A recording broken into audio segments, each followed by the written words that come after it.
अब जो हम टॉपिक ऑफ इंटेलिजेंस पढ़ रहे थे, अब यहाँ पर हम पढ़ रहे हैं। देखो, सारी इंटेलिजेंस थ्योरी ख़त्म हो गई है। जितनी भी 11 इंटेलिजेंस थ्योरी थी, 11 की 11 करा दी मैंने आपको। अब यहाँ पर हम उसके ऊपर बेस्ड कुछ फैक्ट्स पढ़ेंगे आगे चल के, ठीक है। तो वो देख लेते हैं, facts regarding to intelligence chapter. First effort to measure intelligence was by, ये मैंने आपको पहले बताया हुआ है, 2 बार बताया मैंने आपको ये। First effort to measure intelligence was by, बुद्धि को नापने का, इंटेलिजेंस को नापने का सबसे पहला प्रयास, सबसे पहला एफर्ट किसने किया था? सर फ्रांसिस गैल्टन ने। सर फ्रांसिस गैल्टन ने बुद्धि को मापने का सबसे पहला प्रयास किया था, और ये इसमें बुरी तरह से असफल हुए थे क्योंकि इनका तरीका अनसाइंटिफिक था, ठीक है। ये लोगों की शक्ल सूरत को देख के बता रहे थे कि ये इंटेलिजेंस है, ये इंटेलिजेंट है, और ये इंटेलिजेंट नहीं है, ठीक। नेक्स्ट है मेंटल एज। जो मेंटल एज का कॉन्सेप्ट है कि दिमागी अवस्था, दिमागी आयु, आपको ध्यान है कि जब भी हम आईक्यू निकालते हैं किसी का तो उसमें मेंटल एज को लिखते हैं। तो मेंटल एज का जो कॉन्सेप्ट है, ये सबसे पहले किसने दिया था? बिने। बिने, जिसने यूनिफैक्टर थ्योरी ऑफ इंटेलिजेंस दी थी, वो बिने। ये बिने थे, ये फ्रांस के रहने वाले थे, ठीक है।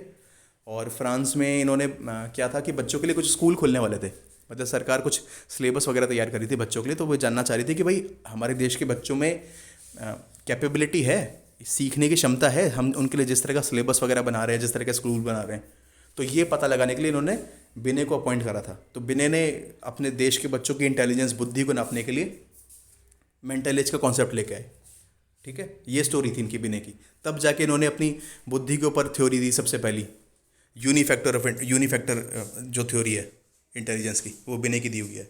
और उसी के दौरान इन्होंने मेंटल एज का कॉन्सेप्ट भी दिया, बिने ने मेंटल एज का कॉन्सेप्ट भी दिया। तो Binet use this term. Mental age वो एज होती है, age which is calculated on the basis of test. Mental age वो एज होती है जिसको हम टेस्ट के बेस पे कैलकुलेट करते हैं, ठीक है। एक तो आपकी नॉर्मल अवस्था होती है कि आप अभी 28 साल की हो गई, आपका जन्म 2 अप्रैल 1992 को हुआ, तो आज की डेट पर आप, ठीक है, 5 जून 2021 को आप एटलीस्ट 28 साल की तो हो। ये हो गई आपकी फिजिकल एज। मगर आपकी मेंटल एज कितनी है, आपके दिमाग की आयु कितनी है, ठीक है। उसको कैलकुलेट कैसे करते हैं? उसको कैलकुलेट करते हैं हम टेस्ट के ऊपर। आपका टेस्ट लेंगे, उसके बेस पर आपकी मानसिक आयु हमको पता चल जाएगी। नेक्स्ट है आईक्यू। आईक्यू यानी intelligence quotient. Intelligence quotient IQ. IQ का फॉर्मूला देख लीजिए। आईक्यू का फॉर्मूला नंबर 1, सबसे पहला जो आईक्यू का फॉर्मूला था वो क्या था? Mental as divided by chronological age. सबसे पहले जो आईक्यू का फॉर्मूला था वो था mental as divided by chronological age. मतलब आपका टेस्ट ले लिया, उससे आपकी मेंटल एज पता चल गई, और फिर आपकी क्रोनोलॉजिकल एज, आपकी बायोलॉजिकल एज, ठीक है। आप 28 साल की हो तो आपकी मेंटल एज को उससे डिवाइड कर दिया। ये आईक्यू का सबसे पहला वाला फॉर्मूला था, ठीक है। Mental as divided by chronological age.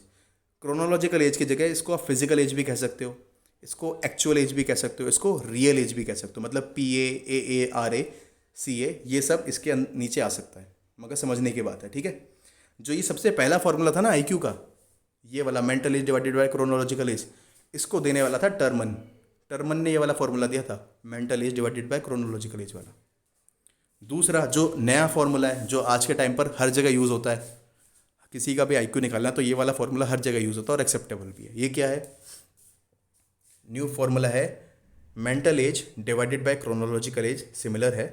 फिर इसमें क्या बड़ी बात हो गई, इसमें मल्टीप्लाई बाय 100 कर दिया। Mental as divided by chronological S multiply by 100।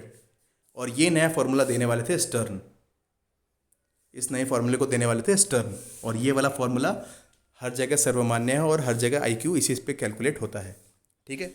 तो अगर आपसे पूछेंगे कि old formula of IQ was given by, तो टर्मन। सब, या फिर पूछ सकते हैं कि सबसे पहले आईक्यू का फॉर्मूला किसने दिया था, तो टर्मन ने दिया था। या फिर सीधा पूछे कि भाई आईक्यू का फॉर्मूला किसने दिया, तो आप बोलोगे स्टर्न।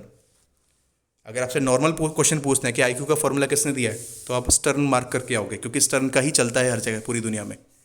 और आपसे पूछा जाए कि सबसे पहला किसने दिया था या पहली बार किसने दिया था, तो अब आप मार्क करोगे टर्मन, ठीक है। अब आईक्यू की टेबल देख लेते हैं भाई, आईक्यू की टेबल देख लेते हैं कि कौन सा बच्चा कितने आईक्यू वाला किसके अंदर फॉल करता है, ठीक है। आईक्यू टेबल तो 0 से स्टार्ट करते हैं। देखिए यहाँ पर ना एक ब्रैकेट बनाया हुआ है मैंने, 0 से 80 के बीच वाला ब्रैकेट, 0 से 80 के बीच वाला ब्रैकेट। जिन बच्चों का आईक्यू या जिन अडल्ट का, किसी भी इंसान का आईक्यू 0 से 80 के बीच में आता है तो वो मेंटली रिटार्डेड होता है, मानसिक रूप से अक्षम होता है, मानसिक रूप से विकलांग होता है, मेंटली रिटार्डेड, जिसका आईक्यू 0 से 80 के बीच में आता है। ठीक है, इसके भी 3 प्रकार हैं, देख लेते हैं।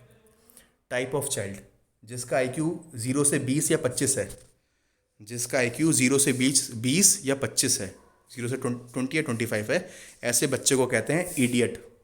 जो आप लूजली इडियट यूज़ कर देते हो ना, तो वो इडियट ऐसे बच्चों के लिए यूज़ होता है जिसका आईक्यू 0 से 20 के बीच में है, 0 से 25 के बीच में, इडियट उनके लिए यूज़ होता है।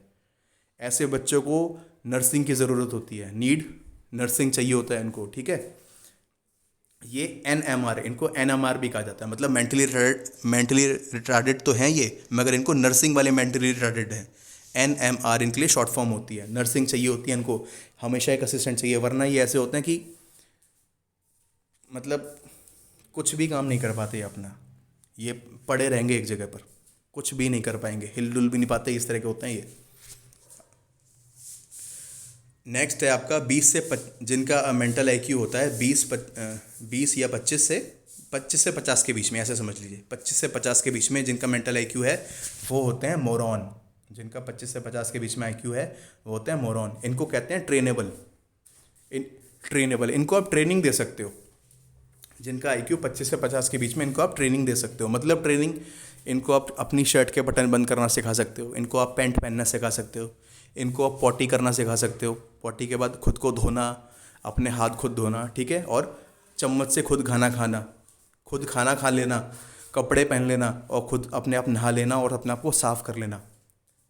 ये बच्चे, इन बच्चों से वो भी काम नहीं होगा, मगर इनको ट्रेनिंग दी जाए, अगर इनको सिखाया जाए तो ये काम कर लेंगे।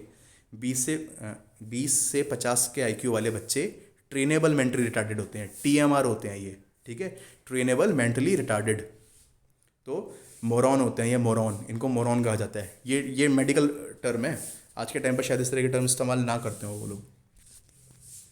ठीक है, नेक्स्ट हो गया आपका 50 से 80 के बीच में, जिनका आईक्यू 50 से 80 के बीच में होता है, ये होते हैं माइल्ड मेंटली रिटार्डेड। तो होते हैं ये, मगर ये माइल्ड मेंटली रिटार्डेड होते हैं।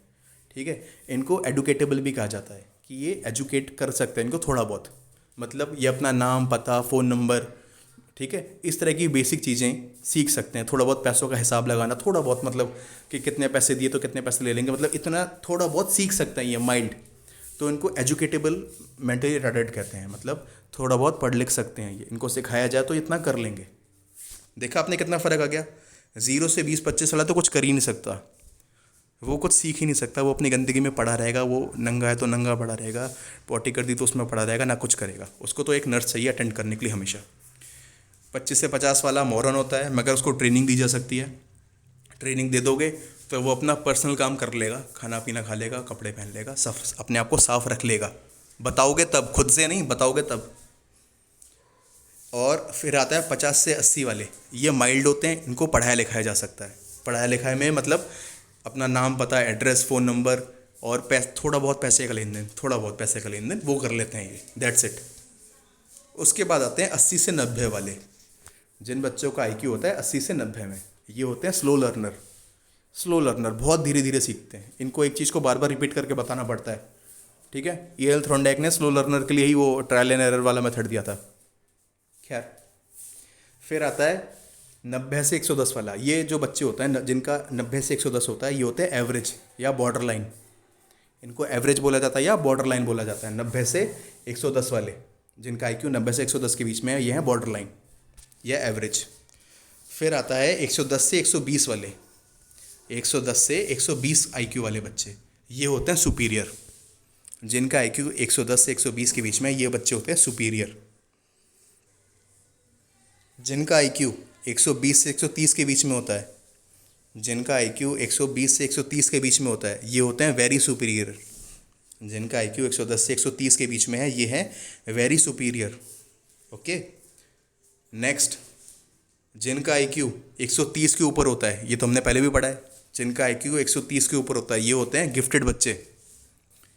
जिनका आईक्यू 130 के ऊपर है, ये होते हैं गिफ्टेड बच्चे, ऐसा बच्चा जो गिफ्टेड है।